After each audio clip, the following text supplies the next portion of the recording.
குருவே சரணம், குருவே சரணம். அன்பு நண்பர்கள், ஜோதிட ஆர்வலர்கள் அனைவருக்கும் வணக்கம். நான் உங்கள் ஜோதிடர் எஸ் சந்திரசேகர். நாம் இந்த பதிவில் கிரகங்களின் நட்சத்திரங்கள் என்னென்ன என்பதை பற்றி பார்க்க போகிறோம். நாம் நம்ம சேனலில் ஜோதிடத்தின் அனைத்து தகவல்களையும் அடுத்தடுத்த பதிவுகளாக தந்து கொண்டிருக்கிறோம்.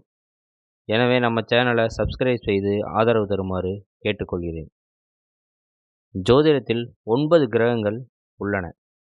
அவை சூரியன், சந்திரன், புதன், குரு, சுக்கிரன், செவ்வாய், சனி, ராகு, கேது. அதாவது இந்த ராகு கேது என்பது நிழல் கிரகங்கள் என்று குறிப்பிடப்படுகிறது. ராகு கேதுகளுக்கு உருவம் கிடையாது. ஜோதிடத்தில் அந்த காலச்சக்கரத்தில் வீடுகள் கிடையாது மற்றும் ராகு கேதுக்கு பார்வைகளும் கிடையாது. எனவே அது நிழல் கிரகங்கள் என்று குறிப்பிடப்படுகிறது.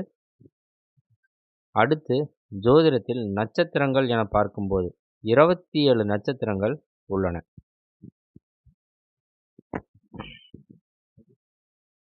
இவை நட்சத்திரங்கள் இல்லை, அதாவது ஒரு நட்சத்திர கூட்டங்கள். 27 நட்சத்திரங்கள்லாம் வானத்தில் 27 நட்சத்திரங்கள் தான் இருக்குது அப்படிங்கிற கணக்கு கிடையாது. ஒவ்வொரு நாளும் தெரிகிற நட்சத்திரங்களை எல்லாத்தையும் சேர்த்து ஒரு உருவகப்படுத்தி அந்த உருவத்துக்கு ஒரு பெயர் கொடுத்து அதை 27 நட்சத்திரங்களாக கொண்டிருக்காங்க.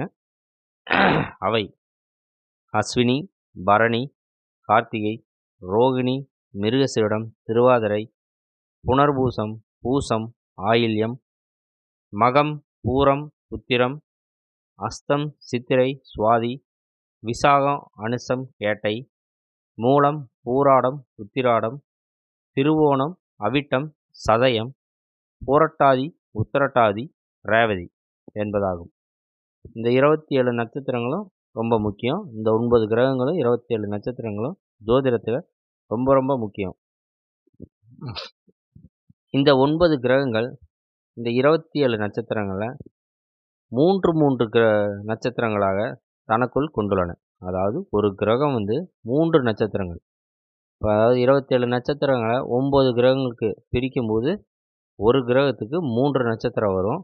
அப்படி தனக்கென 3 நட்சத்திரங்களை கொண்டுள்ளன. அவை அதன்படி ஃபஸ்ட்டு கேது பார்த்தீங்கன்னா உங்களுக்கு அஸ்வினி, மகம், மூலம் என்ற நட்சத்திரத்தை கொண்டுள்ளது. சுக்கிரன் பரணி, பூரம், பூராடம் என்ற நட்சத்திரத்தை கொண்டுள்ளது. சூரியன் கார்த்திகை, உத்திரம், உத்திராடம் என்ற நட்சத்திரத்தை கொண்டுள்ளது. சந்திரன் ரோகிணி, அஸ்தம், திருவோணம் என்ற நட்சத்திரத்தை கொண்டுள்ளது. செவ்வாய் மிருகசீரிடம், சித்திரை, அவிட்டம் என்ற நட்சத்திரத்தை கொண்டுள்ளது. ராகு திருவாதிரை, சுவாதி, சதயம் என்ற நட்சத்திரத்தை கொண்டுள்ளது.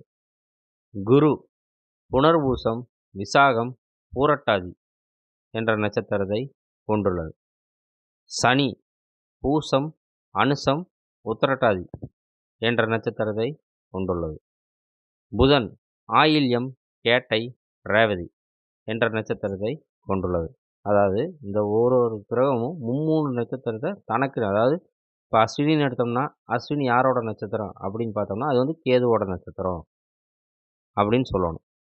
பரணின்னு எடுத்தோம்னா அது யாரோட நட்சத்திரம்னா அது சுக்கிரனோட நட்சத்திரம் அப்படிங்கிறது நமக்கு தெரியணும். ரேவதி யாரோட நட்சத்திரம் அப்படின்னு ஒரு கேள்வி வரும்போது புதனோட நட்சத்திரம் அப்படிங்கிறது தெரியணும். அதாவது இந்த 27 நட்சத்திரங்களும் இப்படி கீழ்ப்படி வரிசையாகவும் தெரியணும். இப்படி குறுக்க எப்படி கேட்டாலும் சரி அது நமக்கு மனப்பாடமாக இருக்கணும். நம்ம தெரிஞ்சு வச்சுக்கணும். இதுதான் ஜோதிடத்துக்கு ரொம்ப ரொம்ப அடிப்படையான விஷயம்.